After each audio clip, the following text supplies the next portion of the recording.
you're one of the many petrol heads that's worried about how the performance car fits into the EV revolution, then the Polestar 2 BST Edition 270 might be what you're after. Sure, it's got an awkward name as well as the requisite performance figures of a traditional EV, so 0 to 62 miles an hour in 4.4 seconds, 502 pounds for the torque, etc, but according to Polestar, that's not the point of this car. Instead, and according to them, it's all about making a performance car for nerds. What they mean by that is that this is supposed to be a car for those that love driving. It's supposed to be exciting, it's supposed to be adjustable, it's supposed to be enthralling, the kind of thing that you can really get your teeth into. All things that you don't really associate with EVs. I mean, yeah, they're quick, but when every EV's got, say, 400 horsepower, what's the point of adding more power for the performance version? Polestar agrees, so in answer to this, they've taken a regular 2 performance pack model and made some choice modifications.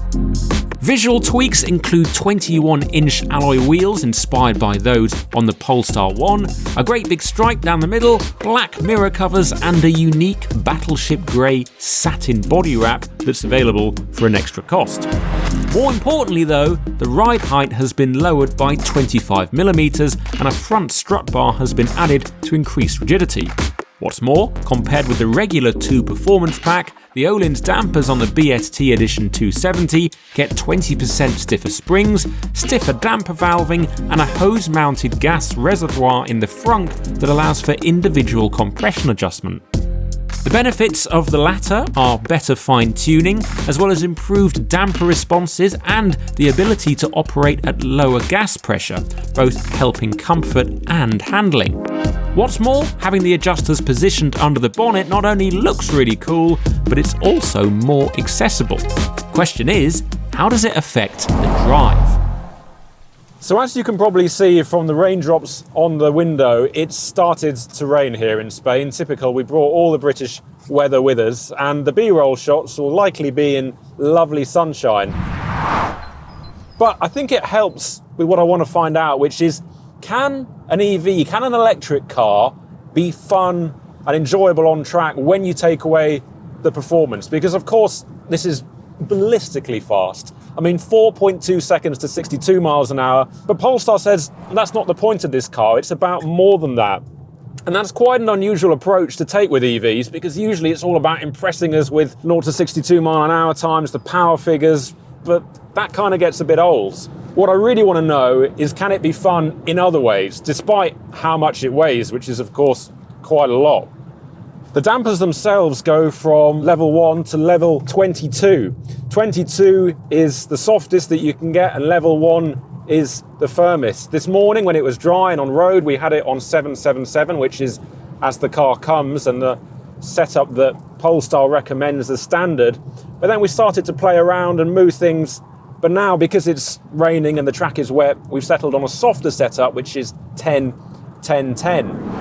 That means that you've got a more exaggerated amount of body movement. We'll come into this tight corner here. When you come off the pedals, you start to feel it come round more. It's working those tyres harder and it's less unpredictable, which is good in wet weather like this. That's what you want.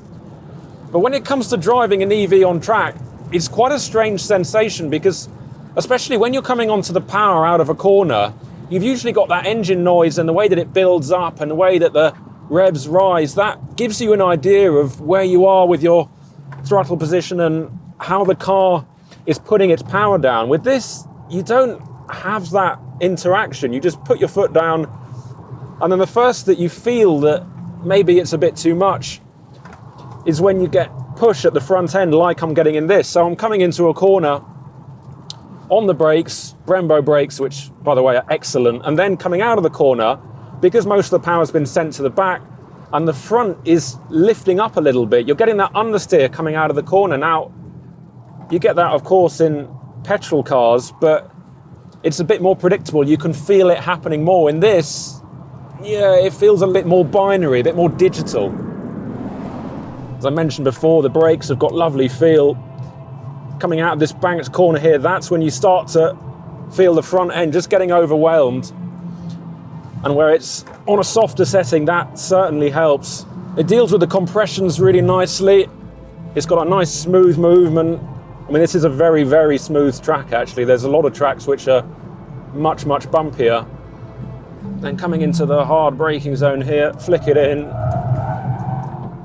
It is good fun. It moves around.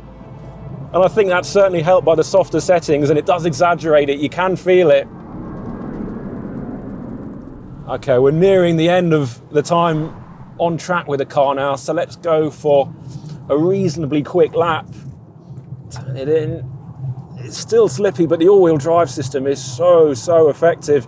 There is that brief delay before it sends the power or more power to the back, so you do get that understeer initially coming into this fast corner now. It feels like it wants to rotate. It's not totally static. It's not perhaps how you'd imagine a sort of SUV style all-wheel drive EV would behave, but you do really have to adjust how you drive it, because as I said, it's so much more binary, and you don't build up the same way. The power doesn't build up. There's not exactly a torque curve or a power curve. Everything's there just instantly. Coming down the straight now, I mean, 160 kilometers an hour just comes by so easily, and you don't really notice it until you look at the braking point and you think, oh yes, I really need to slow down now. Let's turn in a bit later for here. You can see what they're trying to do with this, and there's a concept. I like it, because we need to start moving away from electric cars all being about 0 to 62 mile an hour times, because that just quickly gets boring. But this isn't boring at all.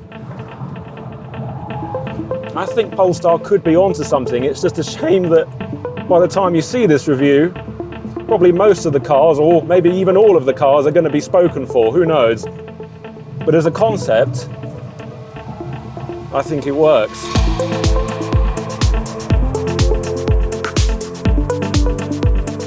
In isolation, the limited edition Polestar 2 BST Edition 270 isn't going to change the landscape of performance cars overnight. Its build numbers are strictly limited, and at almost £70,000 it'll only be attainable by a lucky few.